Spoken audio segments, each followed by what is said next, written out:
Good evening, I'm Byron Scott with your Friday edition of CTV News. Tonight we begin in Annapolis, where officials are looking at mental health issues.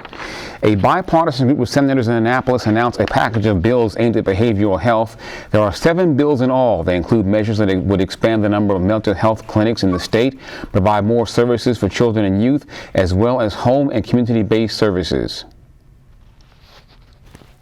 30 years as a social worker. I started my career as a clinical social worker, and I am just thrilled that the colleagues from across the state are giving this level of attention to an issue that has been important and will continue to be a priority, and that is taking care of the mental health, behavioral health needs of Marylanders. It impacts every area of our lives. It impacts people's ability to work and to experience a quality of life. And so this package represents trying to meet people where they are and help them move to a place where they can experience the best life in Maryland.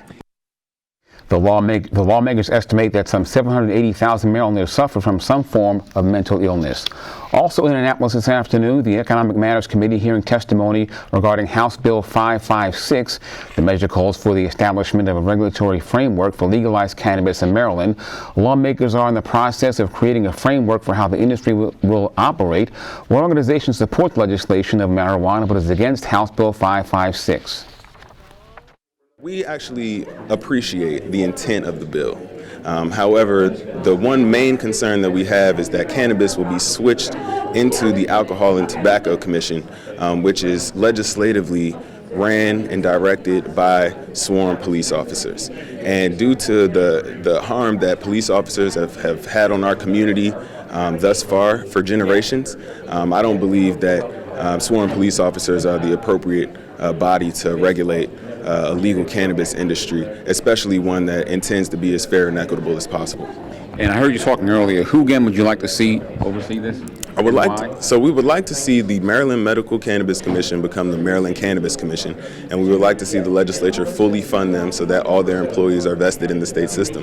And that way they'll be able to attract and retain the talent that they need to oversee the industry the way it needs to be regulated. The law legalizing recreational cannabis in Maryland goes into effect on July 1. Well, in national news, the 5 Memphis police officers charged in the beating death of Tyree Nichols say they are not guilty. The officers, who are out on bond, were fired shortly after Nichols died early last month. Today, they pleaded not guilty to second-degree murder, aggravated assault, kidnapping, and official misconduct. We're going to be here at every court date, so that they can know that we're here. They need to,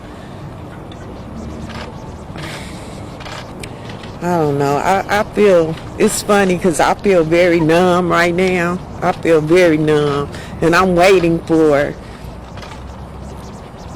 this nightmare basically that I'm going through right now. I'm waiting for somebody to wake me up, right? I'm really waiting for somebody to wake me up. But I also know that's not going to happen, okay? I know my son is gone. I know I'll never see him again. The 5 defendants are due back in court for a hearing on May 1st. And you're watching CTV News. I'm Byron Scott. More news in just a bit. Stay tuned. When I look into your eyes, it's like watching the night sky, or a beautiful sunrise. Well, there's so much they hold. It's hard to imagine that this powerful, beautiful animal needs our help, but they are being killed for their skin and bones, and their homes are being destroyed. But there is hope. Tigers are at the heart of so many delicate ecosystems. When you protect a tiger, you also protect thousands of species and people that rely on the same habitat.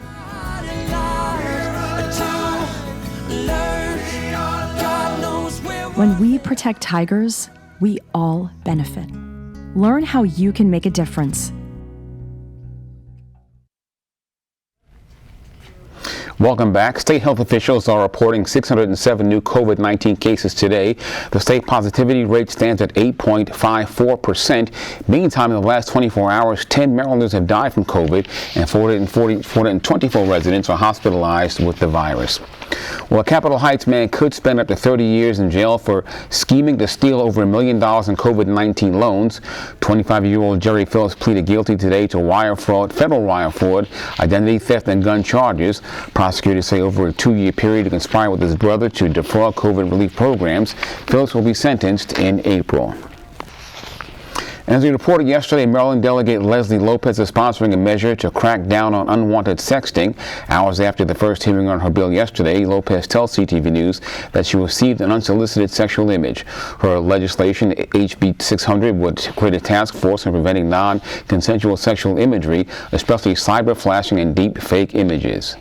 Cyber flashing is, just as the name suggests, it's when you receive a digital image that is lewd and unsolicited and non-consensual. Deepfake porn is something it's terrifying because you don't even know that you've been victimized in this way. Typically, like an AI bot scrubs social media, finds an image like on Instagram, typically of a woman's face, and then it's stitched onto another video source, and it's done so in a way where it looks totally seamless. Lopez represents Montgomery County. A Maryland lawmaker delivers powerful remarks in recognition of Black History Month. Speaking on the House floor this morning, Delegate Cheryl Pastor paid tribute to some of the state's most notable Black lawmakers, researchers, musicians, and activists. Today, I hold up our new icons. Today, I celebrate Governor Moore, Speaker Jones, Attorney General Brown, Treasurer Davis, not because they're first, that's a historical notation, but for all of the reasons they got here. Delegate Pastor represents Baltimore County. And still to come, we're talking hoops with Maryland Terrapins. Simon Buggs is standing by with the Friday Sports page. Stay with us.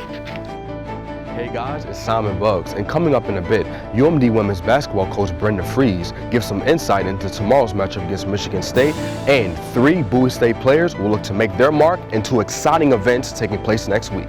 Don't go anywhere.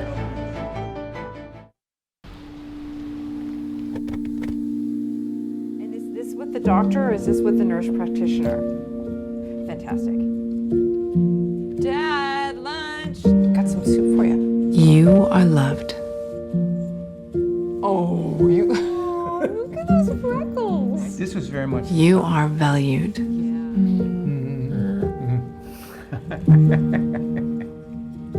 You are strong. You are resilient.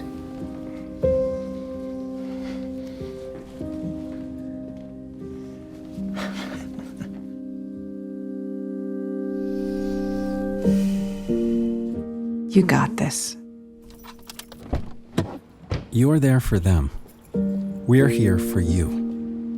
Find free care guides to support you and your loved one at aarp.org/caregiving. Welcome back. Governor Wes Moore signed an executive order seeking greater accountability in the state's Minority Business Enterprise Program. 70 agencies have 60 days to report their procurement activities since July 1st of last year. They're also required to submit reports on MBE outreach and marketing. Also, the State Transportation Agency has to report on the number of firms certified as minority business enterprises.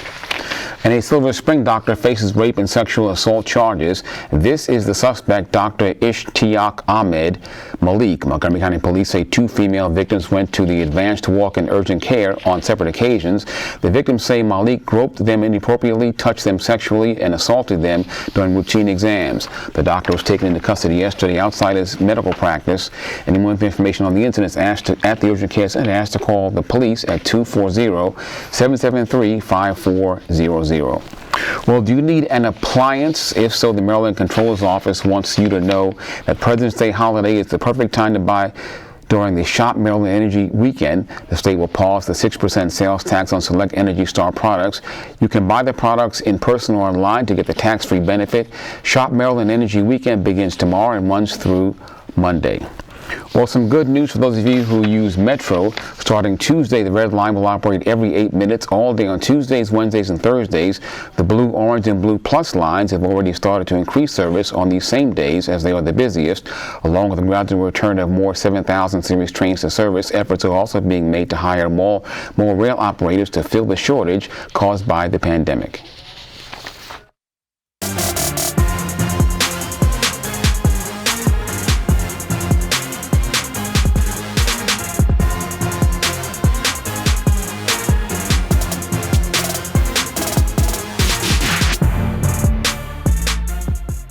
The UMD women's basketball team will play their 27th game of the season as they take the court against Michigan State tomorrow. This is the second meeting for the Lady Terps and Spartans this year, with Maryland winning the first matchup back in January, 94-85. And head coach Brenda Fries believes this game against Michigan State can be an indicator of how far the team has come since they last played the Spartans. You know, an area for us, you know, that we want to see how far have we come, you know, since the time we played them here. And obviously, anytime you go on the road in the Big Ten, you know, you have to be ready to give a complete game. We're obviously Michigan State, the whole community's, they're in our thoughts and prayers. And that's gonna be the case. But when we step on the court, you know, we're playing for that double bye where they're competing just like us. And yeah, we're gonna play our hearts out. The Lady Terps go up against the Spartans at 3 o'clock. Now on to UMD men's basketball. The Terps knocked off Purdue yesterday 68-54. A big reason why the Terps came out with the win yesterday was a huge 29-4 run they went on midway through the second half on Sunday. And finally, the HBCU Legacy Bowl and Combine will be taking place next week, and 3 Bowie State players in Joshua Pryor, Deion Galat Jr., and Raymond Boone will be participating in both events. The Combine will be held on Monday, February 20th, while the Legacy Bowl will be held on Saturday, February 25th. And that is your Friday sports page. Simon Buggs, CTV Sports. Thank you, Simon. A quick check now on our President's Day weekend forecast. Weather forecast tonight, mostly clear and blustery with a low around 28 degrees. Saturday, sunny skies with a high near 47 and a low around 34. Sunday, partly sunny with a high of 56, a low of 46. And President's Day, partly sunny skies with a chance of showers after 1 p.m. with a high around 59 and a low of around 38 degrees. And that's our news for tonight. I'm Byron Scott. Have a great President's Day weekend. Good night. Won't you celebrate with me today a few African American Marylanders who have in different ways impacted all of our lives? Oh, I can call names. I call first Verda Welcome, first black woman to be elected to the Maryland House of Delegates. Senator Clarence Blount, first African American to be majority leader in the Senate. Walter P. Carter, affectionately known as the Martin Luther King of Maryland, and father to our own Senator Jill Carter. Oh yes, I know names. Dr. Vivian Thomas, who claimed Maryland as his state until his death in 1985, classified for years by Johns Hopkins as the janitor. But he is now recognized and revered as a researcher, a surgeon, and an instructor there. So heart and lung patients and Hopkins, thank Dr. Vivian Thomas for his contributions. Enola McMillan, civil rights and NAACP legend. Ask Chief of Staff Sally Robb. I don't like it too hot, I don't like it too cold, but I just like it warm. Tonight we're having something called dosa. You could think of it as an Indian quesadilla. When you wake up, you eat breakfast, and that kind of gets your mind started. Lunch helps you push through the rest of the day into a dinner, and then dinner pushes you through until you go to sleep. No Kid Hungry is ending childhood hunger by making sure every kid gets 3 meals a day.